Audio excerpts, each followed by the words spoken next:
Est-il possible de trouver l'amour véritable et durable dans un monde où tout semble éphémère? Peut-être détenez-vous déjà la clé, sans même le savoir. Aujourd'hui, nous allons explorer ensemble comment les enseignements stoïciens, vieux de plusieurs millénaires, peuvent vous aider à construire des relations qui résistent à l'épreuve du temps. À la fin de cette vidéo, vous aurez non seulement compris ces principes, mais vous serez également équipé pour les appliquer concrètement dans votre vie amoureuse. C'est la grande récompense qui vous attend.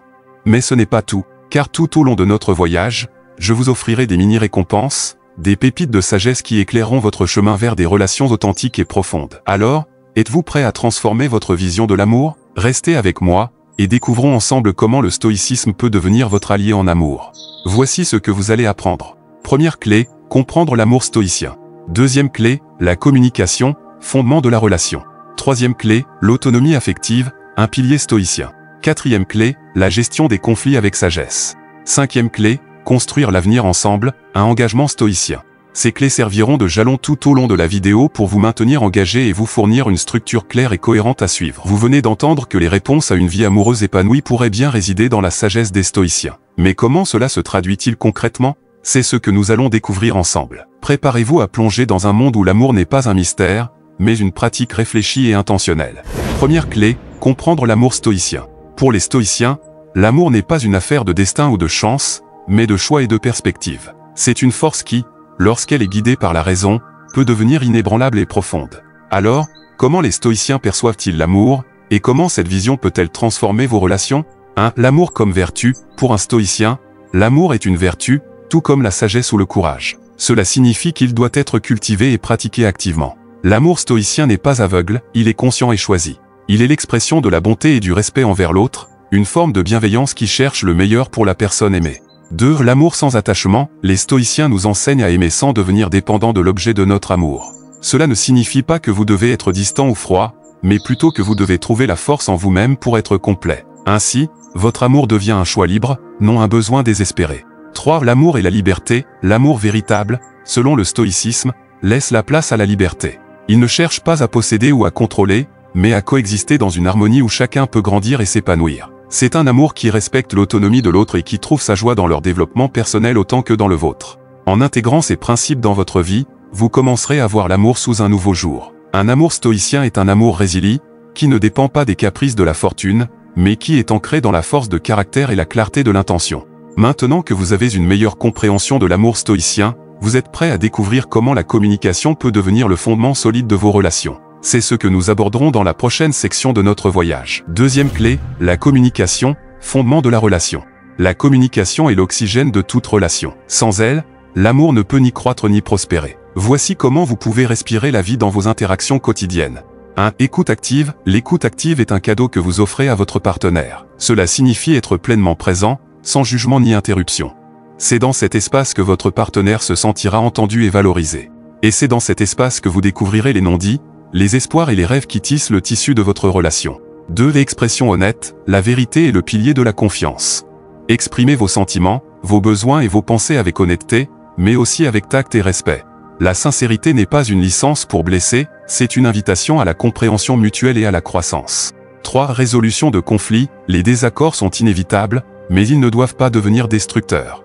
Utilisez les conflits comme des opportunités pour renforcer votre relation. Abordez-les avec calme, cherchez à comprendre avant d'être compris, et travaillez ensemble pour trouver des solutions qui respectent les besoins de chacun. 4. Affirmation des limites. Une communication efficace implique également de savoir établir et respecter les limites. Cela crée un environnement où chacun se sent en sécurité et respecté. Les limites ne sont pas des barrières, elles sont les contours clairs qui définissent le paysage de votre relation. En maîtrisant l'art de la communication, vous construirez non seulement des ponts entre les cœurs, mais vous fortifierez également les fondations de votre amour. Avec ces outils en main, vous êtes prêt à aborder le prochain pilier stoïcien de la construction de relations durables, l'autonomie affective. Restez avec nous, car nous allons bientôt explorer la troisième clé, l'autonomie affective, un pilier stoïcien. Troisième clé, l'autonomie affective, un pilier stoïcien. L'autonomie affective, c'est la capacité de maintenir votre équilibre émotionnel, même dans la tempête des passions. Voici comment vous pouvez cultiver cette force intérieure. 1. Connaissance de soi. La première étape vers l'autonomie affective est la connaissance de soi. Comprendre vos émotions, vos déclencheurs et vos besoins est essentiel. Cela vous permet de répondre aux situations avec clarté et intention, plutôt que de réagir impulsivement. 2. Responsabilité émotionnelle. Reconnaître que vos émotions sont de votre ressort est libérateur. Cela signifie que vous ne blâmez pas les autres pour ce que vous ressentez. Au lieu de cela, vous prenez la responsabilité de gérer vos émotions et de répondre de manière constructive. 3. Indépendance émotionnelle. Être émotionnellement indépendant ne signifie pas être insensible ou isolé. Cela signifie que vous ne dépendez pas des autres pour votre bonheur ou votre estime de soi. Vous trouvez la joie et la satisfaction en vous-même, ce qui enrichit vos relations plutôt que de les alourdir. 4. Soutien mutuel. L'autonomie affective ne se fait pas dans le vide. Elle se nourrit du soutien mutuel et de la compréhension. Encouragez votre partenaire à trouver également son équilibre émotionnel, et vous deviendrez deux piliers solides qui soutiennent une relation équilibrée et saine. En intégrant l'autonomie affective dans votre vie, vous découvrirez que les relations ne sont pas une question de besoin, mais de choix. Un choix de partager, de grandir et de s'aimer librement. Avec cette compréhension, vous êtes maintenant prêt à aborder un autre aspect crucial des relations, la gestion des conflits. Restez avec moi, car nous allons explorer ensemble la 4e clé, la gestion des conflits avec sagesse. 4e clé, la gestion des conflits avec sagesse. Les conflits sont souvent perçus comme des menaces à éviter à tout prix. Pourtant, dans la perspective stoïcienne, ils sont des occasions de démontrer notre vertu et notre croissance. Voici comment vous pouvez aborder les conflits avec sagesse. 1. Voir au-delà de l'émotion. Lorsqu'un conflit surgit, il est facile de se laisser submerger par les émotions. Prenez un moment pour respirer et observer la situation avec détachement. Cela vous permettra de répondre plutôt que de réagir, et de trouver des solutions plutôt que d'escalader le problème.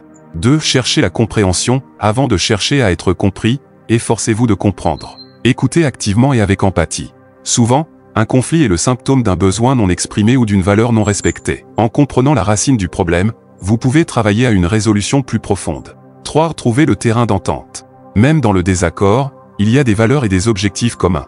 Identifiez-les et utilisez-les comme fondation pour construire une solution qui bénéficie à tous. C'est dans ce terrain d'entente que les relations se renforcent. 4. Pratiquer le lâcher-prise. Parfois, la sagesse réside dans le lâcher-prise. Reconnaître que certaines choses sont hors de notre contrôle et choisir de ne pas s'y accrocher peut libérer une énergie considérable pour se concentrer sur ce qui peut être changé et amélioré. En appliquant ces principes, vous verrez que les conflits ne sont pas des fins en soi, mais des moyens de tisser des liens plus forts et plus authentiques. Ils deviennent des marches sur le chemin de la compréhension mutuelle et du respect. Avec cette nouvelle perspective sur les conflits, vous êtes prêt à envisager comment construire ensemble un avenir partagé. C'est ce que nous allons découvrir dans la prochaine et dernière partie de notre exploration, la 5e clé, construire l'avenir ensemble, un engagement stoïcien. 5e clé, construire l'avenir ensemble, un engagement stoïcien. Construire un avenir ensemble signifie plus que de partager des plans ou des rêves, c'est un engagement à grandir et à évoluer en harmonie. Voici comment vous pouvez appliquer les principes stoïciens pour forger un avenir commun. 1. Partager une vision commune. Discutez de vos aspirations et de vos valeurs les plus profondes. Qu'est-ce qui est vraiment important pour vous deux? En alignant vos visions, vous créez un chemin commun qui guide vos actions et vos décisions. 2. Établir des objectifs concrets. Les rêves deviennent réalité grâce à des actions concrètes. Définissez des objectifs clairs et réalisables qui reflètent votre vision commune. Cela peut être des projets de vie, des aventures à entreprendre ou des aspects de développement personnel. 3. Cultivez la flexibilité. L'avenir est incertain, et la flexibilité est essentielle. Soyez prêt à adapter vos plans lorsque la vie vous lance des défis inattendus. Un amour stoïcien, c'est naviguer les changements avec grâce et résilience. 4. Pratiquez la gratitude. Prenez le temps d'apprécier le chemin parcouru ensemble. La gratitude renforce les liens et met en perspective les difficultés. Elle vous rappelle pourquoi vous avez choisi de construire cet avenir ensemble. En mettant en pratique ces principes, vous et votre partenaire deviendrez les architectes d'un avenir qui n'est pas seulement souhaité, mais activement construit. Un avenir où l'amour stoïcien est la fondation sur laquelle tout le reste est bâti. Nous avons parcouru un chemin riche en enseignements et en découvertes. De la compréhension de l'amour stoïcien à la construction d'un avenir ensemble, chaque étape nous a rapprochés de l'idéal d'une relation durable et épanouissante. Vous avez maintenant en main les clés pour déverrouiller un amour qui résiste à l'épreuve du temps, un amour qui est à la fois un refuge et un tremplin pour l'avenir. Mais souvenez-vous, ces clés ne sont que le début. L'amour stoïcien n'est pas une destination, mais un chemin de vie, un exercice quotidien de l'âme et du cœur. C'est un engagement envers vous-même et envers ceux que vous chérissez, un engagement à vivre chaque jour avec intention et gratitude. Je vous invite à mettre en pratique ces enseignements, à les intégrer dans le tissu de vos relations et à observer les transformations qui s'opéreront. L'amour véritable, celui qui dure et qui soutient, est à la portée de ceux qui osent embrasser la philosophie stoïcienne. N'oubliez pas que chaque pas vers l'amour stoïcien est un pas vers la liberté, la sérénité et la joie. Que votre parcours soit jalonné de découvertes, d'épanouissement et d'un amour qui transcende le temps. Merci de m'avoir suivi dans cette exploration. Que la sagesse des stoïciens vous guide et vous accompagne dans toutes vos relations. À bientôt pour de nouvelles aventures philosophiques.